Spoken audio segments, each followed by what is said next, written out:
Esse é o hino da Bonebras.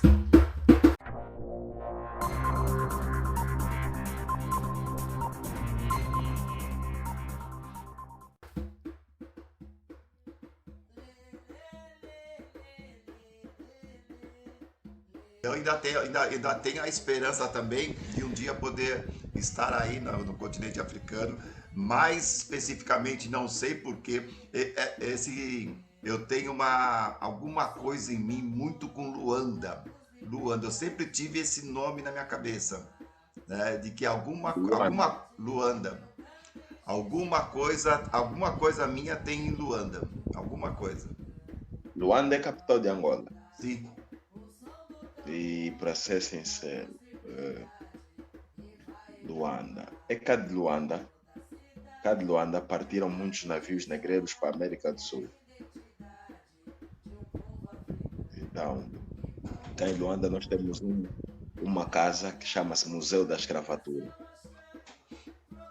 Então, do Museu da Escravatura partiram muitos navios com pretos em condições desumanas para o Brasil, para outras colônias lá na América, Brasil, Estados Unidos e América Central. Irmão, e Então, deixa-me fazer uma pergunta. Deixa-me fazer uma pergunta para, se o senhor puder me responder, uma coisa que incomoda muito nós aqui da diáspora, né? Tem uma justificativa que os colonizadores utilizam muito aqui para nos rebater, que é dizer que os próprios africanos também tinham escravos é quase como se os nossos ancestrais africanos é que nos exportaram, né? Nos transformaram em mercadorias. Existe uma certa ideia aqui no Brasil nesse sentido de que os africanos também tinham escravos, né? Escravizavam a nós também, vamos dizer assim, e que muitos também se enriqueceram através desse comércio, né? Exportando os próprios irmãos, exportando como nós fomos exportados, vamos dizer assim, né? Tem muito esse tipo de ideia por aqui, sabe? Quando a gente vai entrar nessas discussões, ele fala assim, mas quem vendeu vocês foram os seus próprios. O que o irmão pensa disso? já tive muitos debates e muitas questões dessas. Então vou lhe ser o mais claro possível.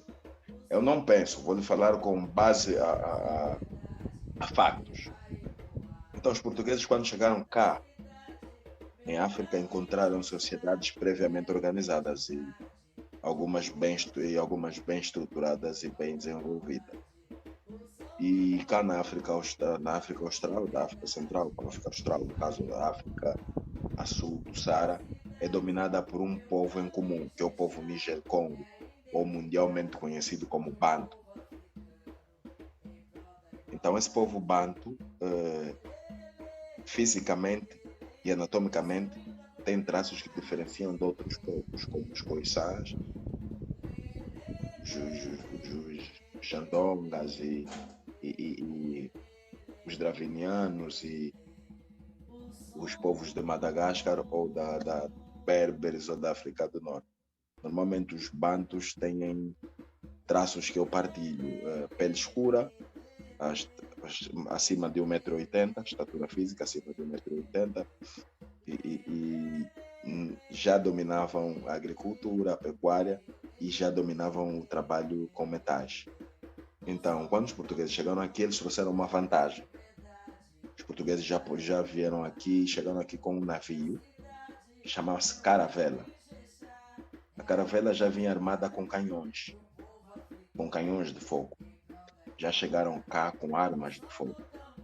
Em compensação, nós só tínhamos lanças, flechas e espadas, e tínhamos escudos muitas das vezes feitos com peles de animais. E tínhamos a nossa cultura. Então, o que aconteceu? Realmente, os nossos reinos eram compostos por uma elite, que era a classe governante, e a classe trabalhadora. que era basicamente composta por agricultores, soldados e criadores de gado. E claro que fazia o trabalho duro de cada reino. E claro que antes da chegada dos portugueses, nós já guerreávamos entre nós. Até temos que ter em conta esse fator. Um exemplo, o reino do Ndongo já guerreava com o reino do Congo, já guerreava com o reino Bailundo. Então, quando um reino guerreava com outro, aconteciam três coisas.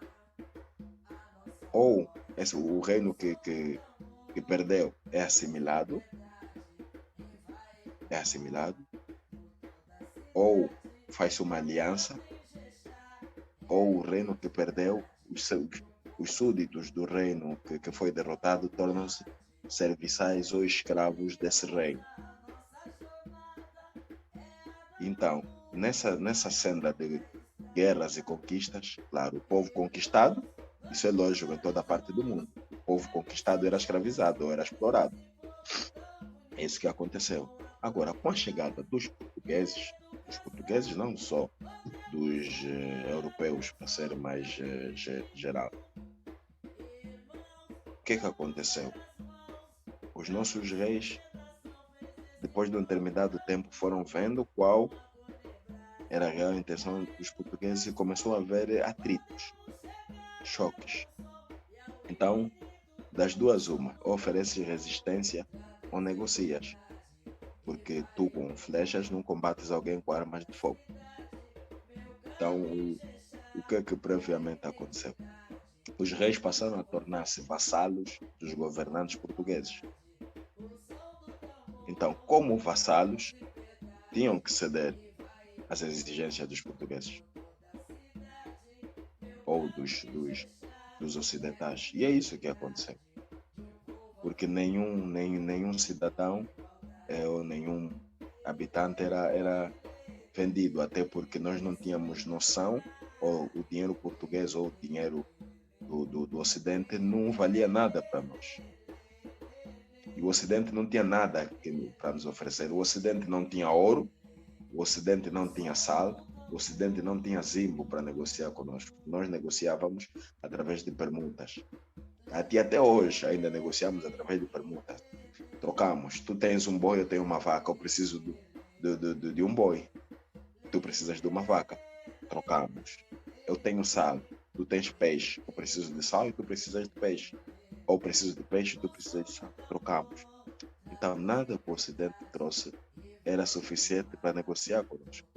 Então, a partir do momento que os reis passaram a ser passados dos portugueses, muito por conta de que os reis, depois de um tempo, os reis e a população em geral, passaram a ser obrigados a serem batizados e a se converterem ao cristianismo. Então, na senda do cristianismo houve vários massacres aqui, porque os ocidentais matavam pessoas que não aceitavam a fé cristã. Então, a partir do momento que os nossos governantes passaram a ser passados dos colonizadores, passaram a ser escravos. Então, não houve venda de escravos, não há documentos que provem isso. Não há documentos que aprovem isso e não há a cultura que mostra. Os próprios ocidentais ou os próprios europeus não contam essa versão. De que não, nós nos vendemos entre nós próprios. Sim, e também houve aquela situação de que o inimigo do meu inimigo também é meu amigo. Então, muitos dos nossos governantes que tinham desavenças com outros reinos aproveitavam aliar-se aos portugueses para supostamente conquistar o outro reino. E assim aconteceu também. E assim É todo um processo cultural de conquistas, né? Bem cultural mesmo da época, né? E sim, esse processo trouxe os efeitos que outros chegaram e tiraram proveitos, né? Então, os ocidentais não tinham moeda de troca conosco. Pelo contrário, nós tínhamos tudo que eles precisavam, que eles queriam. Tínhamos ouro, tínhamos diamante, tínhamos ferro, tínhamos sementes, tanto é que tantas sementes, tanta coisa que existe hoje na América do Sul partiu para a África. América do Sul não existia café, América do Sul não existia mandioca, América do Sul não existia cacau. Tudo isso foi levado daqui para lá.